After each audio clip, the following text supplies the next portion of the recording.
Tuberculosis find हो गया, तो जब उसको एटीटी खाएंगे आप, एटीटी 3 to 6 मंथ लेंगे तो खुद को डिजॉल्व हो जाता, खत्म। लिम्फ नोड किधर था चले जाता, आइसक्रीम की तरह खुल जाता। अब आपको निकाल देंगे तो वो डिफिकल्ट टास्क हो जाता, फिर टिश्यूज डैमेज हो जाते। अब कभी कभी क्या होता है, एक सख्त आके बढ़ जाता, विजिबल पार्ट पे आ गया तो निकाल देने की कोशिश करता। जैसा कि अक्सर फीमेल्स में क्या होता है, नेक बहुत इंपॉर्टेंट रोल है फीमेल्स में। कोई ज्वेलरी पहनता, कोई अब कोई स्टोन बन रहा है, कोई नहीं बन रहा है, हर एक का अपना अपना नजरिया। तो उसमें क्या है, लिम्फ नोड अगर आ गया तो हर ये इवन थायराइड गाइटर आ गया तो हर आदमी परेशान होता है, ये तुम्हारे को ऐसा हो गया, ऐसा हो गया, ऐसा। आप परसों मॉर्निंग अजीमा थी sir, you are morning you seen that lady जो अपन लिम्फ नोड देखे, उसका वो पिक्चर देखे, यंग बच्ची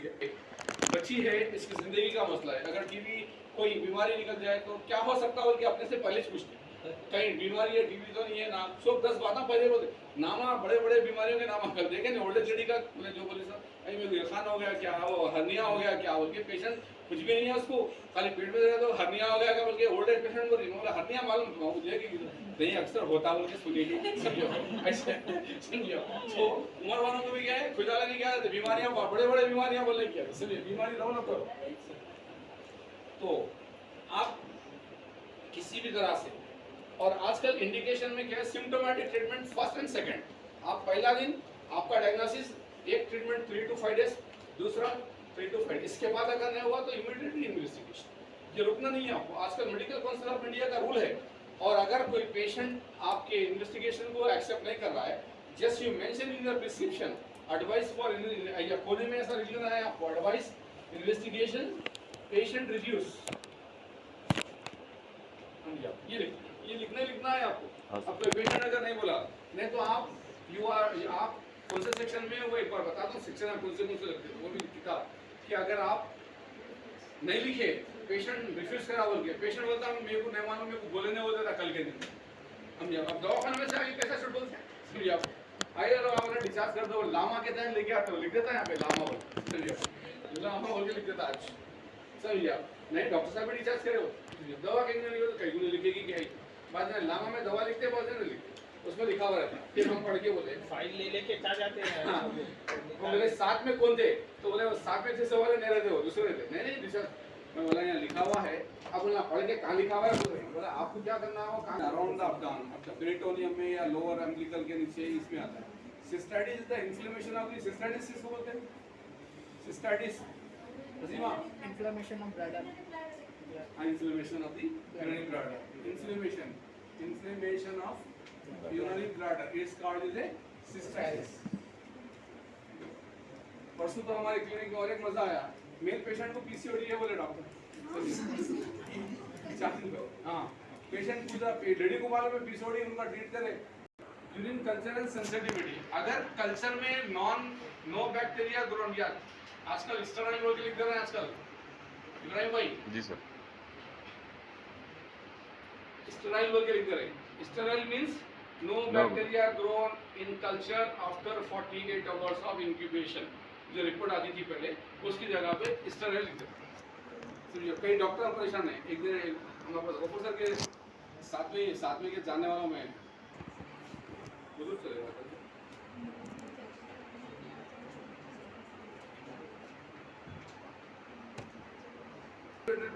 बैक्टीरिया क्या होता है कल्चर में, जब सिस्टाइटिस में कल्चर पॉजिटिव होता है 99%, इसमें क्या होता है, अगर स्टेराइल बोले तो no bacteria growth, no bacteria growth कुछ भी लिख सकते हैं, growth after no bacteria growth after 48 hours of incubation. जो इंक्यूबेशन में आपको कल्चर किया जाता है, अगर ये नहीं है, स्टेराइल है तो ये है, अगर स्टेराइल नहीं है तो कोई भी बैक्टीरिया, जैसा इसमें लिखा हुआ है कि ई कोली, इसके लिए क्या कोलाई जो होता है, ई कोलाई जो खासतौर पे सबसे यूरिनरी ट्रैक इन्फेक्शन में सबसे बेहतरीन बैक्टीरिया है, ई कोलाई। ये समझिए, इन्हें जाता फिर आता हूँ, बेहतरीन कैसा रहता है देखिए, हाँ सर, वैसे ही इसको बेहतरीन होती है ई कोलाई। तो ई कोलाई में अब इसमें क्या है, उन्हें क्या करता है, कॉलोनी कौन में क्या करते हैं, 10 to the power of ji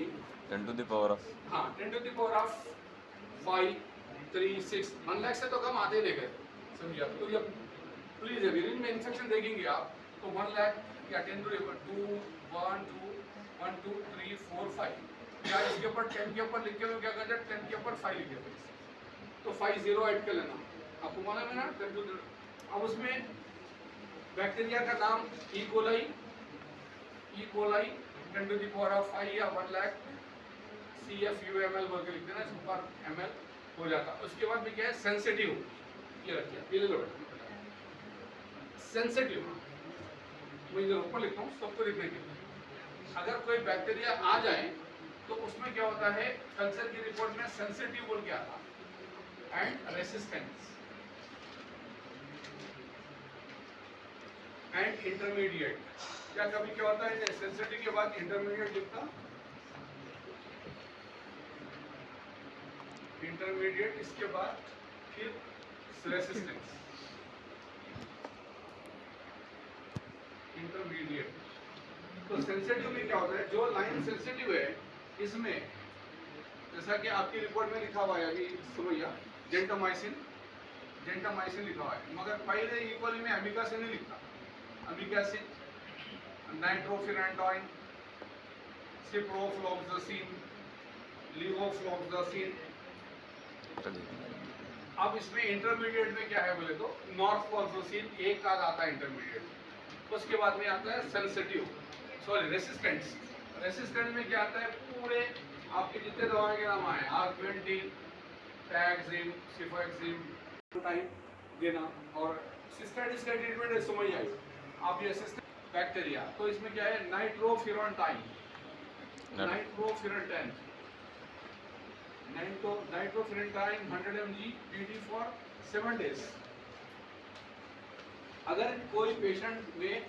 recurrent UTI है अक्सर देखा ये फीमेल में मेल में क्या होता है हर 15-20 दिन में रिकरेंट यूटीआई आते रहता हर एक को यूरिन में burning sensation of urine and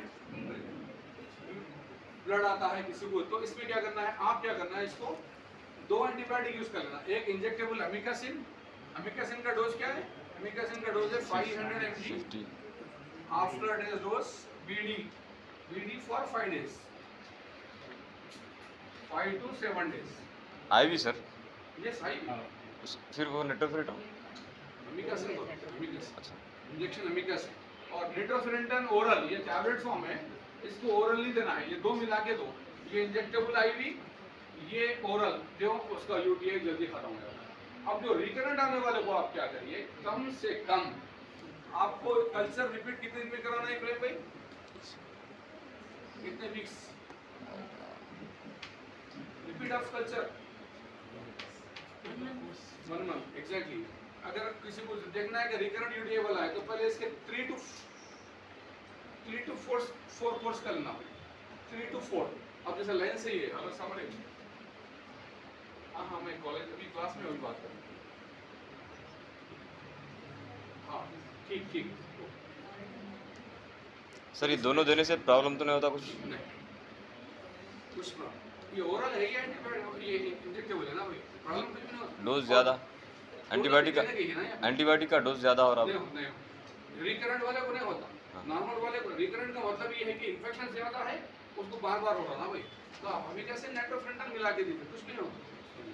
अब उसके बाद नाइट्रोफिरेंटन के बाद क्या करें आप 5 दिन हो गया ये इंजेक्शन भी बंद करके आप ये सिप्रोफ्लोक्सासिन है तो ओरल फॉलोअप के लिए क्या करें ciprofloxacin 500 mg BD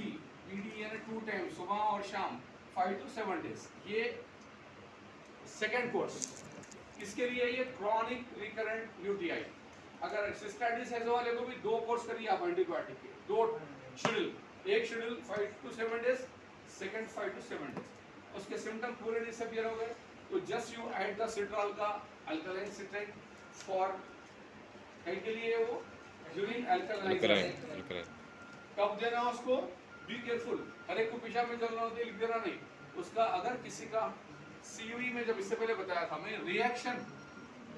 reaction acidic होना उसका जरूरी है ये बात जहन में रखो आप ये लाखों रुपए की एक बात बता रहा हूँ